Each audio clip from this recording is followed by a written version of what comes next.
İmza Gala Gecesi. Bir söhbət İmza Gala Gecesinden, dünya klasikasının hitlerinden gelir.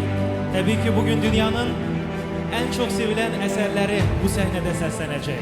Ona göre de bu yalnız bir konser programı değil, bu musiqinin təntənəsidir.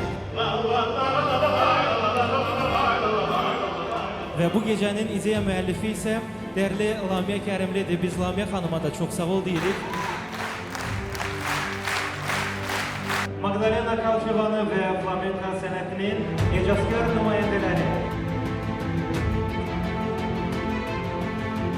İtalyan Wave Group. Lasciatemi cantare con la chitarra in mano.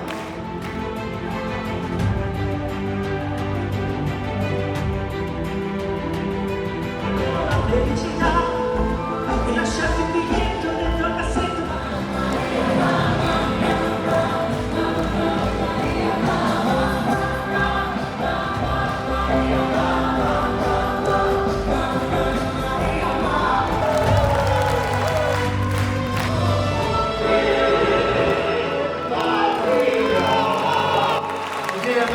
Lamia Kərimliyə sizi təşəkkürümüzü